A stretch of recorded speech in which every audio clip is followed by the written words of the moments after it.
បងប្អូនដឹងថាហេតុអីបានជាខ្ញុំចាប់អារម្មណ៍នៅលើវិស័យកែសម្ផស្សដោយសារតែមួយរយៈចុងក្រោយនេះនៅពេលដែលខ្ញុំចូលដល់វ័យ45ឆ្នាំឡើងលើខ្ញុំតែងចាប់ផ្ដើមគិតថាជីវិតមនុស្សស្រីនៅពេលដែលជោគជ័យផ្នែកលុយកាក់ផ្នែកអាជីពទៅគឺម្នាក់ៗត្រូវតែគិតរឿងសម្រស់ត្រូវគិតរឿងភាពជឿជាក់ត្រូវគិតធ្វើម៉េចឲ្យគាត់សប្បាយចិត្តអានោះចំណុចទី1អញ្ចឹងខ្ញុំក៏ចាប់ផ្ដើមធ្វើការកែប្រែខ្លួនឯងដោយធ្វើម៉េចឲ្យខ្ញុំសប្បាយចិត្តនៅជីវិតចុងក្រោយអញ្ចឹងបងប្អូនមួយចំនួនក៏និយាយថាអ្នកគ្រូតើវ័យប៉ុណ្ណឹងឯងកែទៅឲ្យអ្នកមើលវាមិនមែនជារឿងរបស់អ្នកដទៃដែលត្រូវមើលមកយើងទេតែសំខាន់យើងសប្បាយចិត្តអត់គុំនោះស្អីនៅពេលដែលមានកូនចាប់ផ្ដើមវ័យ30ផ្លាយជាងឡើងបងប្អូនដែលឆ្លងកាត់ការមានកូនម្នាក់ពីរនាក់បីនាក់ដឹងហើយថារូបរាងកាយខ្លួនឯងនឹងត្រូវបាត់បង់ដោយសារការមានកូនហើយសូម្បីតែឆ្លងកញ្ចក់មើលខ្លួនឯងហ្នឹងសូម្បីតែថតរូបអត់ហ៊ានផុសចឹងទៅខ្ញុំយល់ពីចំណុចតម្រូវការរបស់មនុស្សស្រីដែលចាប់ពីវ័យ35 40ឡើងលើគាត់បាត់បង់ទំនុកចិត្តខ្លួនឯងរឿងទី2ខ្ញុំឃើញថាវិស័យកែសម្ផស្សហ្នឹងខ្ញុំជាគ្រូពេទ្យមែនតែនៅពេលដែលខ្ញុំធ្វើការសម្រេចចិត្តកែសម្ផស្សហ្នឹងខ្ញុំពិបាកនៅក្នុងការរើសសេវាកម្មកែសម្ផស្សហើយធ្វើម៉េចកុំឲ្យយើងមានបញ្ហាព្រោះយើងអត់ស៊ីជម្រៅធ្វើឲ្យ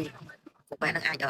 ណែនាំយើងអត់ត្រូវធ្វើឲ្យយើងនឹងមានគុណវិបត្តិហើយអត់បញ្យល់យើងច្បាស់លាស់ទេអញ្ចឹងខ្ញុំយល់ពីចំណុចអស់នេះរឿងទី2ខ្ញុំឃើញជុំវិញខ្លួនដូចជាដៃគូគ្រួសារខ្ញុំហ្នឹងគឺគាត់មានបញ្ហាសក់កាន់តែឆក់ទៅហើយគាត់មានបញ្ហាមុខជ្រីវជ្រួញហើយគាត់ធ្លាក់តបភ្នែកមកក្រោមអញ្ចឹងអត់ដឹងត្រូវធ្វើម៉េចអត់ដឹងត្រូវធ្វើម៉េចមានតែការវះកាត់មួយដែលសម្រួលគាត់បានអញ្ចឹងបើយើងស្វែងរកមើលដំណោះស្រាយពីបញ្ហាទៅជុំវិញខ្លួនណាទើបឈានដល់ខ្ញុំគិតថាខ្ញុំត្រូវតែរៀនស៊ីជម្រៅនៅលើវិស័យកែសម្ផស្សមិនថាសម័យបច្ចុប្បន្នពីមុនមានគុណវិបត្តិមិនខ្ញុំនឹងនិយាយប្រាប់បងប្អូនទាំងអស់ពាក់ព័ន្ធនឹងវិស័យហ្នឹងបងប្អូនដឹងមុននឹងបងប្អូនសម្រេចចិត្តថាខ្លួនឯងត្រូវធ្វើអីមួយកុំឲ្យខុស